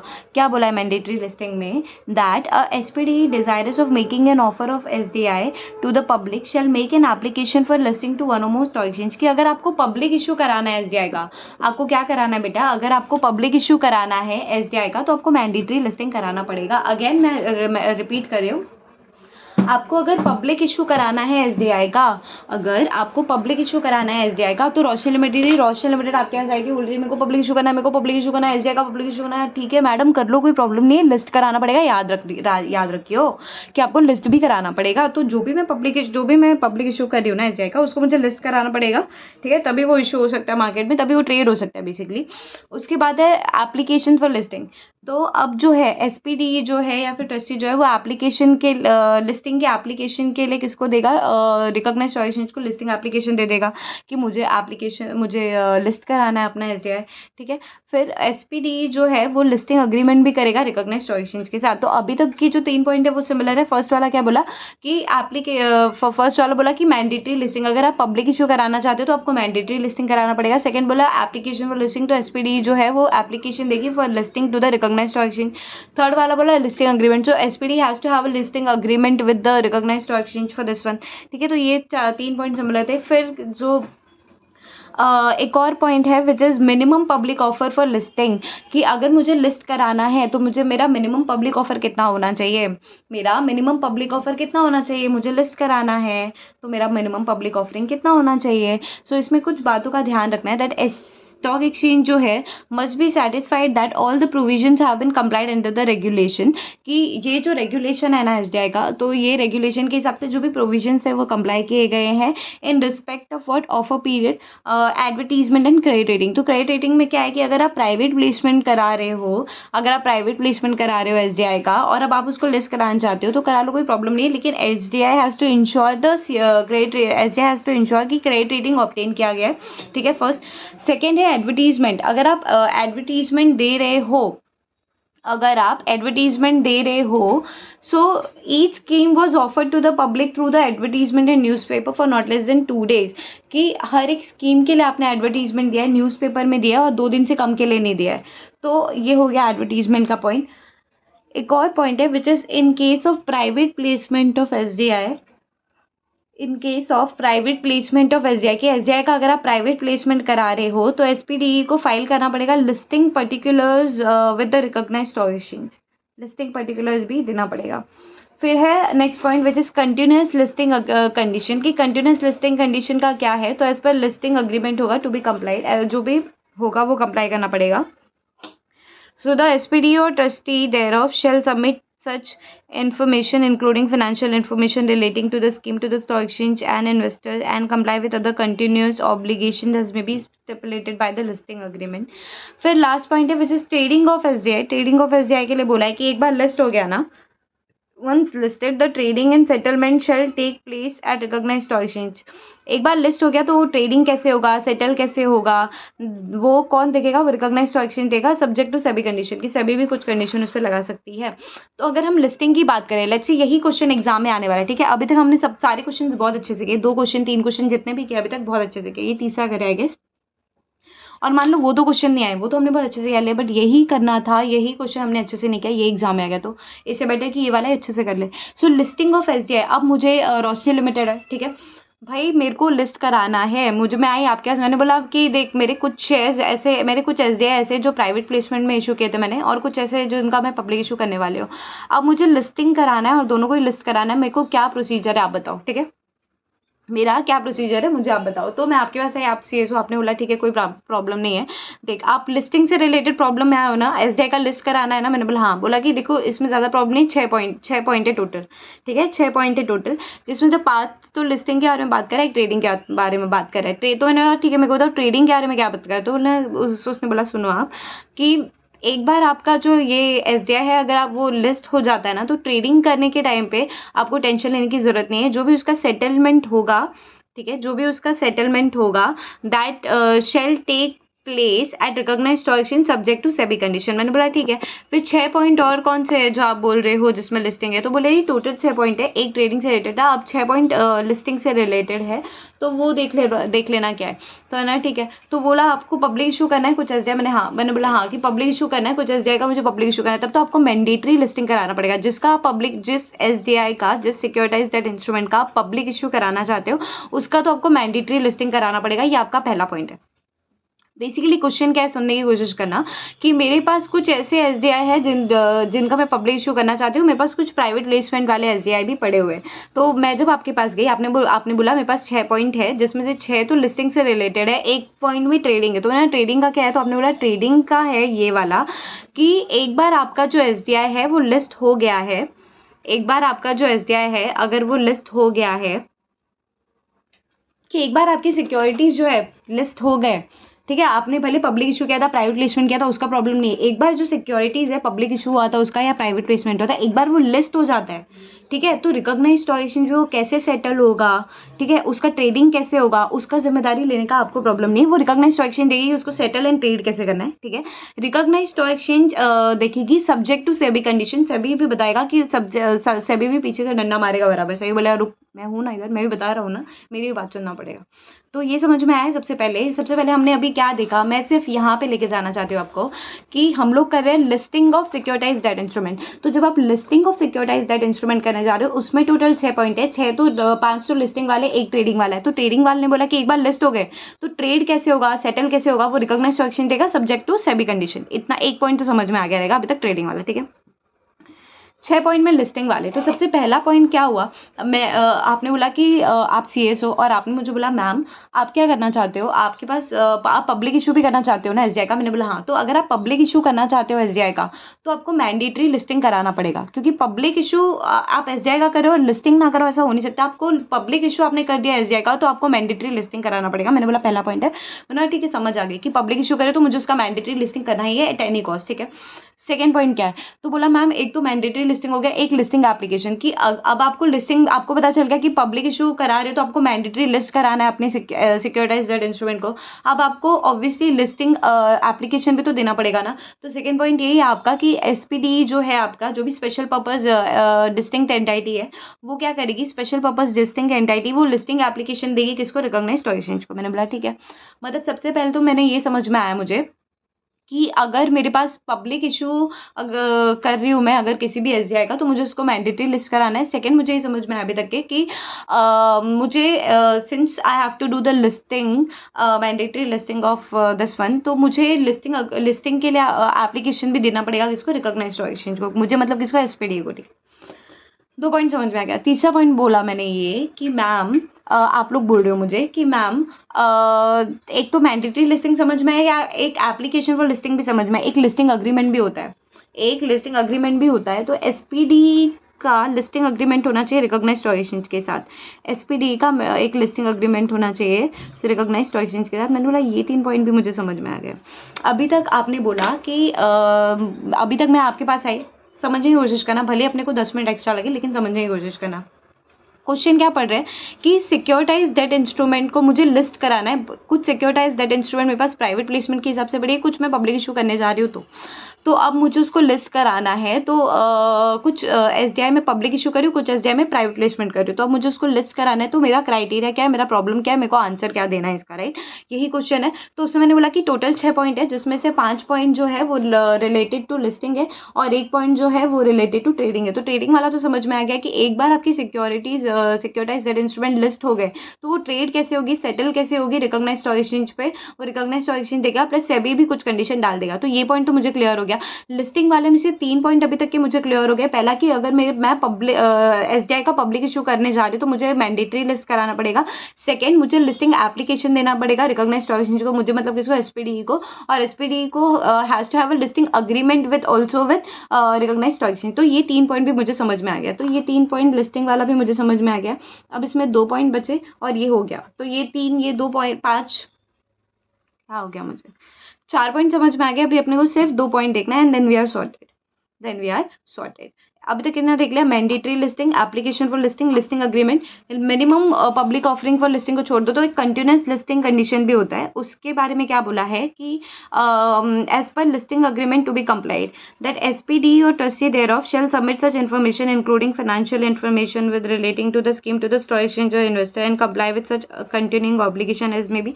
कि लिस्टिंग अग्रीमेंट में आपका जो लिस्टिंग अग्रीमेंट बना है उसमें जो भी कंटिन्यूस लिस्टिंग कंडीशन है वो आपको कंप्लाई करना पड़ेगा और आपको सबमिट करते रहना पड़ेगा। इन्फॉर्मेशन जो भी मांगा फाइनेंशियल स्टेटमेंट वगैरह आपको सबमिट करते रहना पड़ेगा।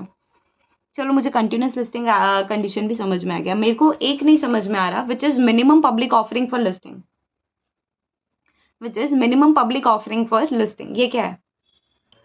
So minimum public offering for listing में सिर्फ इतना सा पॉइंट है, सिर्फ इतना याद रखना दैट स्टॉक एक्सचेंज को कुछ क्राइटेरिया जो है वो सेटिस्फाई चाहिए, that the stock exchange must be satisfied that the all the provisions have been complied under the regulation for, कि रेगुलेशन के अंदर जो जो रेगुलेशन के अंडर या अंदर वट एवर रेगुलेशन के अंदर जो जो अपने को बताया गया था क्राइटेरिया प्रोविजन वो कंप्लाई हो रहा है इन respect of what, offer period, advertisement and credit rating. तो ऑफर पीरियड तो ठीक है, एडवर्टीजमेंट के बारे में ये बोला है दैट अगर आप पब्लिक इशू करा रहे हो, अगर आपने स्कीम का पब्लिक इशू कराया हुआ है और तो फिर आपको 2 दिन आपको सॉरी क्या है ये, each scheme was offer to public through the advertisement. तो आप पब्लिक को ऑफर ही कैसे करोगे, आप ऑफर करोगे पब्लिक को through advertisement in newspaper for not less than 2 days, ये है। और क्रेडिट रेटिंग का ये है कि अगर आपने प्राइवेट प्लेसमेंट कराया तो एटलीस्ट एसडीआई को इंश्योर करना पड़ेगा कि क्रेडिट रेटिंग ऑब्टेन्ड है, और इन case of private placement of SDI अगर हो रहा है तो एसपीडी को फाइल करना पड़ेगा listing particulars with recognised stock exchange. तो यही है मिनिमम पब्लिक ऑफरिंग में, यही 3-4 पॉइंट कुछ है जो है अपने को याद रखना है। So if I conclude this answer, if I conclude this answer now, समझो कि एग्जाम में लिखने बैठे हो और यही आंसर आ गया अपने को लिखने के लिए, यही आंसर आया, इतना सारा पढ़ा था एसडीआई में बट और कुछ नहीं, यही आया कि लिस्टिंग ऑफ एसडीआई कैसे कराओगे, लिस्टिंग ऑफ एसडीआई के लिए क्या कंडीशन है। तो मैंने क्वेश्चन में आया कि पब्लिक इशू करा रहे हो या फिर प्राइवेट प्लेसमेंट करा रहे हो, पब्लिक इशू करा रहे हो या फिर प्राइवेट प्लेसमेंट करा रहे हो, तो उसका लिस्टिंग के लिए क्या क्राइटेरिया, क्या क्या कंडीशन है। तो उसमें सबसे पहले क्या देखा, मैंडेटरी लिस्टिंग से रिलेटेड 5 पॉइंट थे और एक पॉइंट था रिलेटेड विद, तो सबसे पहले तो ये समझ में आया कि जो 6 पॉइंट है उसमें से 1 पॉइंट ट्रेडिंग का है, बाकी सारे में कहीं ना कहीं लिस्टिंग घुसा हुआ है, ट्रेडिंग में क्या बोला कि अगर एक बार सिक्योरिटीज लिस्ट हो गई एक बार सिक्योरिटीज वंस लिस्टेड, तो उसके बाद आप सेटलमेंट कैसे कर रहे हो, आप ट्रेड कैसे कर रहे हो, रिकॉग्नाइज्ड स्टॉक एक्सचेंज देगी प्लस सेबी डंडा लगाएगी पीछे से, कंडीशन देगी अपनी, ठीक है। 5 पॉइंट में मैंने बोला लिस्टिंग घुसा हुआ है, तो अगर आप पब्लिक इशू करा रहे हो एसडीआई का तो मैंडेटरी लिस्टिंग कराना पड़ेगा, एसपीडी को लिस्टिंग एप्लीकेशन देना पड़ेगा रिकॉग्नाइज्ड स्टॉक एक्सचेंज को, एसपीडी को लिस्टिंग अग्रीमेंट भी होना पड़ेगा किसके साथ, रिकॉग्नाइज्ड स्टॉक एक्सचेंज के साथ, ये 3 पॉइंट है। फिर कंटिन्यूस लिस्टिंग का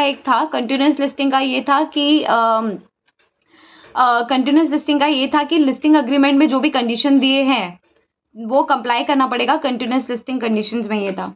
और एक और पॉइंट था which is this one only ना, कि minimum public offering of listing कैसे होगा, मिनिमम पब्लिक ऑफरिंग, तो stock exchange must be satisfied with the following condition, तो स्टॉक एक्सचेंज को must be satisfied with all the provisions have been complied with in respect of what, in respect of this regulation for offer period, advertisement मैंने बताया कि अगर आप public issue कर रहे हो तो each scheme has to be offered to the public in the newspaper for not less than 2 days वाला सीन है।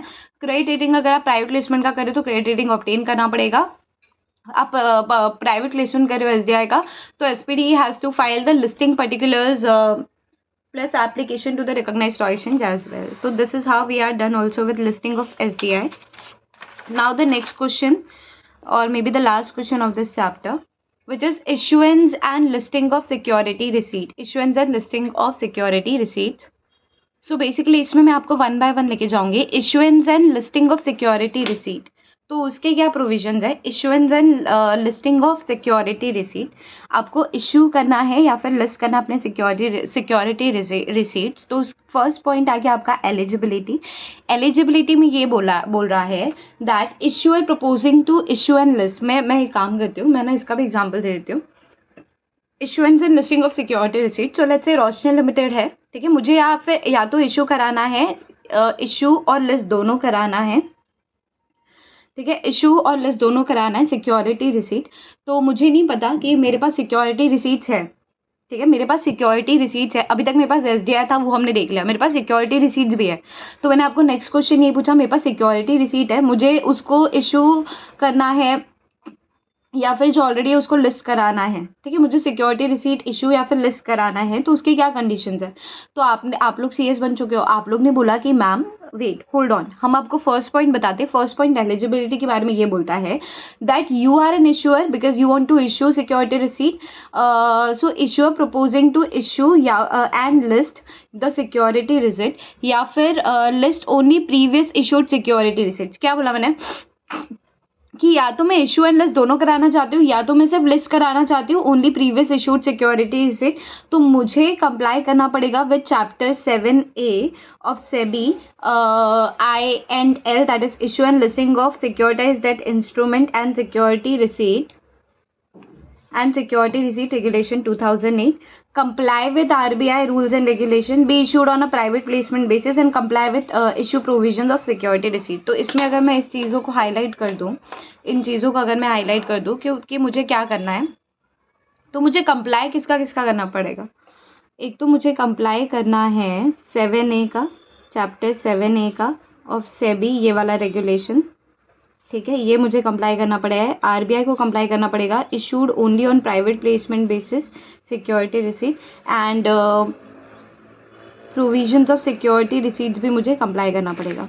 सो नाउ अभी मुझे समझने की या समझाने की कोशिश करना, ये वाला जो आंसर है इसके सिर्फ 4 पॉइंट है। एक एलिजिबिलिटी, दूसरा sale of security receipt by existing holder, condition for listing security receipt, and एक है ऑफर डॉक्यूमेंट। इसके सिर्फ 4 पॉइंट है ये वाले पॉइंट के, और इसकी अपना लास्ट आंसर भी, इसके बाद कुछ नहीं पढ़ना और एक्स्ट्रा कुछ नहीं पढ़ना इसके अलावा, ठीक है, इतना ही है, इतना ही है, इसके अलावा और कुछ नहीं पढ़ाना, ना मैं पढ़ाने वाली हूँ। ये लास्ट क्वेश्चन है, इसका लास्ट आंसर मेरे से समझ के जाना। Issuance and listing of security receipt, मैं आपके पास आई, मैंने बोला कि मेरे पास ऑलरेडी इशू किए हुए कुछ सिक्योरिटी रिसीट है, उनको मुझे लिस्ट कराना है, या फिर मुझे सिक्योरिटी रिसीट इशू करना है, तो क्या कंडीशन है, मुझे क्या फुलफिल करना पड़ेगा। आपके पास है, आप सीएस बन चुके हो, आप लोग ने ना पहला पॉइंट ही एलिजिबिलिटी के बारे में बताया है that issuer, you are an issuer and you are proposing to issue and list, या फिर your listing your previous issued security receipt.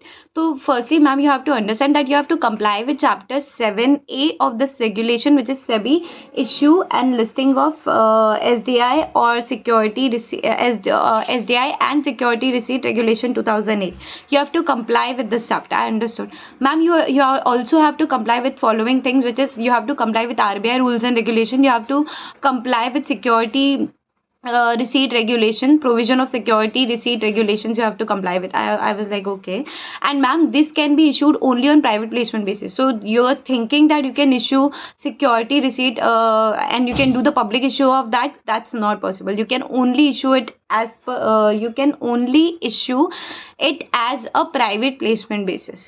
So first point clear हुआ अभी मैम आपको, मैंने बोला ओके। थोड़ा सा डाउट है कि पब्लिक इशू क्यों नहीं कर सकते, सिक्योरिटी रिसीट का पब्लिक इशू क्यों नहीं हो सकता। मैम नहीं हो सकता है, लॉ में नहीं दिया अभी तक, क्या आप उसका पब्लिक इशू कर सकते हो, कर सकते हो, तो आप नहीं कर सकते। लॉ में बोला कि आप सिर्फ इसका प्राइवेट प्लेसमेंट बेसिस पे इशू कर सकते हो, तो प्राइवेट प्लेसमेंट बेसिस पे इशू कर सकते हो। मैंने बोला ठीक है, कुछ डाउट होगा तो बाद में पूछूंगी। आपने बोला फेयर। सेकेंड पॉइंट आया है ये जो आप लोग मुझे बता रहे हो that sale of security receipt by existing holder, ठीक है, sale of security receipt by existing holder. कोई एग्जिस्टिंग होल्डर है, उसको अपना सिक्योरिटी रिसीट सेल करना है, तो उसके क्या प्रोविजन है, ठीक है। तो कोई भी एग्जिस्टिंग होल्डर है सिक्योरिटी रिसीट का जिसको सेल करना है पूरा या part of its holding of security receipt to any qualified buyers on a private placement basis where such security receipts are propose to be listed, और तो in accordance with chapter 7A हो सकता है। अभी भी हमने चैप्टर 7A ही पढ़ा है ना यहाँ पे कि चैप्टर 7A अप्लाई करना पड़ेगा। तो अगर किसी होल्डर को, किसी एग्जिस्टिंग होल्डर को उसका सिक्योरिटी रिसीट सेल करना है इन फुल और इन पार्ट, तो उसको क्या करना पड़ेगा, उसको कंप्लाई करना पड़ेगा chapter 7A of this regulation which is issue and listing of सिक्योरिटाइज्ड debt instrument and security receipt regulation 2008। इतना समझ में आया, इसका चैप्टर 7A अप्लाई करना पड़ेगा। तो आपने बोला ठीक है मैम समझ में आ रहा है। सेकेंड मैंने आपको ये बोला however such sale by another holder of security receipt shall be permitted only if the holding is not less than 50% of outstanding security receipt। तो आपने बोला तो आप लोग ने मुझे पॉइंट बोला ma'am However, such sale by the holder of security receipt shall be permitted only if the holding is not less than 50% of outstanding security receipt. मैनुला इसका मतलब क्या होता है? इसका क्या मतलब है? एक तो पॉइंट आपने बोला कि एग्जिस्टिंग होल्डर हूँ मैं अगर सिक्योरिटी रिसीट की, और अगर मुझे वो बेचना है तो पूरा बेचूँ या आधा बेचूँ, मुझे वो प्राइवेट प्लेसमेंट पे ही मैं बेच सकती हूँ क्वालिफाइड बायर्स को, और चैप्टर 7A के हिसाब से ही बेच सकती हूँ, regulation chapter 7A of this regulation के हिसाब से ही बेच सकती हूँ. तो आपने बोला ठीक है. अब such sale by existing holder only if holder holding at least 50% of outstanding security receipt. Such sale by existing holder only if the holder holding at least 50% of outstanding security receipt, कि जितना security receipt बचा है उसका 50% मैं hold कर रही हूँ. ठीक है. Shall be subject to issuer compulsory listing the security receipt before complying the provision. तो ये दो पॉइंट तो समझ में आए मैम. थर्ड पॉइंट हम आपको बता रहे हैं that a sale of security receipt by any existing holder, a sale of security receipt by any existing holder of such security receipt under these regulations shall be subject to the issuer compulsory listing the security receipt before complying with the provision of this chapter. मतलब इस chapter के provisions को comply करने से पहले the issuer has to compulsory list the security receipt before complying the provision of this chapter. अभी तक दो पॉइंट मैम आपको जो हमने बताया आपको समझ में आया है क्या? समझ में आया तभी हम आगे चलेंगे, क्योंकि इसके बाद है conditions for listing security receipt, कि उसको लिस्टिंग कराना है तो उसके क्या कंडीशन है. तो पहले तो हम ये पढ़ ही चुके हैं ना दैट सिक्योरिटी रिसीट जो है वो सिर्फ प्राइवेट प्लेसमेंट बेसिस पे इशू हो सकती है. फिर हमने पढ़ा कि कंप्लायंस करना पड़ेगा एप्लीकेबल लॉज के साथ. फिर अगर आप ऑफर या फिर इन्विटेशन दे रहे हो सिक्योरिटी रिसीट का तो आप नहीं दे सकते कितने मेंबर्स को, तो shall be made to such member of person not accident. आप 200 से ज़्यादा मेंबर्स को सिक्योरिटी रिसीट का ऑफर नहीं दे सकते because this is a private placement. Security receipt जो है वो डीमटेरियलाइज फॉर्म में होनी चाहिए, और जो भी डिस्क्लोजर्स है as provided under this regulation आपको वो ऑफर डॉक्यूमेंट में डिस्क्लोजर देना पड़ेगा. ठीक है. Minimum allotment to qualified buyer 10 lakh तक आप कर सकते हो. Security receipt valued private to listing, ये सारी चीज़ें कुछ दी हुई हैं. ठीक है. कंप्लाई करना पड़ेगा सेबी लोडर, रेटिंग ऑब्टेन करना पड़ेगा क्रेडिट रेटिंग एजेंसी से. तो ये कुछ लिस्टिंग कंडीशन है. तो आप लोग ना ठीक है मैम ये भी समझ में आ गया. फोर्थ पॉइंट देखना, फिर एक साथ मैं रिवाइज कराती हूँ, do not worry about it. Offer document के बारे में क्या बोल रहा है that an issuer seeking listing of security receipt, an issuer seeking listing of security receipt on recognised stock exchange, की एक लिस्टर जो लिस्ट कराना चाहता है security receipt on a recognised stock exchange shall make such disclosure in the offer document as specified by the RBI from time to time in the schedules. अच्छा छोड़ दो schedule, यहाँ पे आ जाओ. ऑफर डॉक्यूमेंट के बारे में क्या बोला है देखने की कोशिश करना. ऑफर डॉक्यूमेंट के बारे में सिर्फ इतनी सी बात कही गई है दैट इशूअर जो है वो डिस्क्लोजर देगा in offer document as specified by RBI and SEBI का जो रेगुलेशन है वो, ना कुछ छूटा ना कुछ झूठा. मतलब ऑफर डॉक्यूमेंट में कुछ भी मिसस्टेटमेंट या ओमिशन नहीं होगा. Offer document to be available on stock exchange website for download, की ऑफर डॉक्यूमेंट जो है वो अवेलेबल होना चाहिए स्टॉक एक्सचेंज के वेबसाइट पर फॉर द डाउनलोडिंग. फिर है ट्रेडिंग ऑफ सिक्योरिटी रिसीट, ये भी इसी में आ रहा है, ऑफर डॉक्यूमेंट का ही पॉइंट है कि अगर आपको सिक्योरिटी रिसीट का ट्रेडिंग करना है तो कैसे करोगे. So security receipt issued on private placement basis, कि सिक्योरिटी रिसीट इशू हुई है प्राइवेट प्लेसमेंट बेसिस पे, लिस्टेड है रिकॉग्नाइज्ड स्टॉक एक्सचेंज पे, तो ट्रेड हो सकती है as per the conditions of SEBI. Trading the trading lot of security receipt at least 10 lakh होना चाहिए, ये भी पहले पढ़ चुके हैं. Trade over the counter report अगर हो रहा है तो रिपोर्ट करना पड़ेगा रिकॉग्नाइज्ड स्टॉक एक्सचेंज को. तो ये कुछ पॉइंटर्स थे. अब इसको कंक्लूड करने की बारी आ गई है. Issuance and listing of security receipt 4 point है, चारों पढ़ चुके हैं. अब इसको कंक्लूड करते हैं. अभी तक के इसके पहले के 3 क्वेश्चन थे वो हमने एसडीआई के बारे में पढ़े थे कि एसडीआई का रेगुलेशन, एसडीआई का पब्लिक इशू, एसडीआई का लिस्टिंग. अब हम जो क्वेश्चन पढ़ रहे हैं which is issuance and listing together. Issuance and listing of what? Security receipt. Issuance and listing of security receipt. इसके 4 पॉइंट है. एक तो समझ में आ गया ऑफर डॉक्यूमेंट है, ठीक है. एक समझ में आ गया एलिजिबिलिटी है. 2 पॉइंट क्या थे मैम? अगर आप सेल कर रहे हो सिक्योरिटी रिसीट, ठीक है, सेल कर रहे हो security receipt by the existing holder, यही पॉइंट था. फिर और क्या था, और कुछ याद आ रहा है? कंडीशंस क्या है for listing of the security receipt, इतना ही है ना. Issuance and listing of security receipt, ठीक है. लेट्स डू दिस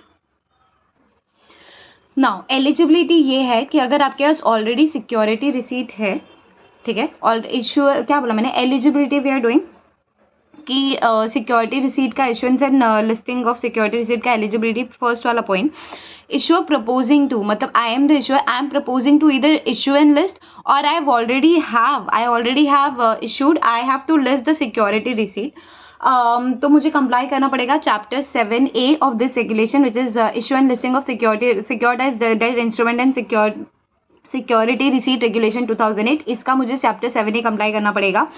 साथ ही साथ मुझे RBI को कंप्लाई करना पड़ेगा, मुझे ये प्राइवेट प्लेसमेंट बेसिस पे इशू करना पड़ेगा, और मुझे कंप्लाई करना पड़ेगा provision of security receipt regulation. ठीक है, इतना समझ में आ रहा है. फिर sale of security receipt by existing holder. मैं एग्जिस्टिंग होल्डर हूँ, ठीक है, मेरे पास सिक्योरिटी रिसीट है, मुझे उसको सेल करना है. तो क्या, तो अगर मुझे इन होल या इन पार्ट करना है, मैं चाहे तो पूरा सिक्योरिटी रिसीट सेल कर दूँ या part of the security receipt sale कर दूँ, लेकिन मैं कर तो सिर्फ प्राइवेट प्लेसमेंट बेसिस पे ही सकती हूँ. ठीक है, और चैप्टर 7 में मुझे यहाँ पे भी कंप्लाई करना है, और इसके साथ साथ जो सेल कर रही हूँ मैं, वो सेल मैं तभी कर सकती हूँ अगर मैं holding at least 50% of its outstanding security receipt. Holder holding at least 50% of its outstanding security receipts and shall be subject to issuer compulsory listing the security receipt before complying the provision. And sale of security receipt by existing holder कब हो सकता है? Shall be sale of security receipt by existing shareholder shall be subject to the issuer compulsory listing the security receipt first before complying with the provision. कि सब कुछ करने से पहले जाके लिस्ट करा ले. और कंडीशन क्या दी है लिस्टिंग के लिए कि सिक्योरिटी रिसीट आप सिर्फ प्राइवेट प्लेसमेंट पे रख सकते हो, आपको चैप्टर 7A अप्लाई करना पड़ेगा. फिर offer to subscribe security receipt made to person not exceeding, 200 से ज़्यादा को आप ऑफर भी नहीं दे सकते सिक्योरिटी रिसीट परचेज करने का in number in a financial year. फिर सिक्योरिटी रिसीट जो है वो डीमेट फॉर्म में होगा. डिस्क्लोजर देना पड़ेगा as per regulation 2008. Minimum allotment to qualified buyer कितना होगा? 10 लाख. मिनिमम अलॉटमेंट कितना आप कर सकते हो टोटल मिला के? 10 लाख का. 200 लोग के में कितना दे सकते हो आप? 10 लाख से खेलना है तो. Security receipt valued prior to listing, valuation not more than 3 months old नहीं होना चाहिए, done by the independent valuer. And security receipt rated by CRA, rating not more than 3 months old होना चाहिए. एंड इश्यूअर कंप्लाई करना चाहिए loaded 15. उसके बाद advertisement का पॉइंट था. एडवर्टीजमेंट में कुछ नहीं था, सिर्फ इतना दिया दैट इश्यूअर जो है वो डिस्क्लोजर देगा ऑफर डॉक्यूमेंट में specified by RBI and SEBI का जो रेगुलेशन है, दैट ना तो कुछ झूठा ना कुछ छूटा. OD to be available to the stock exchange for the website disclosure. Trading of security receipt कैसे होगी? तो ट्रेड जो होगी वो प्राइवेट प्लेसमेंट बेसिस पे होगी, लिस्टेड होगी रिकॉग्नाइज्ड स्टॉक एक्सचेंज पे. ट्रेडिंग लॉट जो है वो 10 लाख का होगा and trade over the counter है तो रिपोर्ट करना पड़ेगा रिकॉग्नाइज्ड स्टॉक एक्सचेंज को. तो ये कंप्लीट हो गया हमारा last chapter of funding which is chapter 12 of your funding which is securitised debt instrument. Bye for now.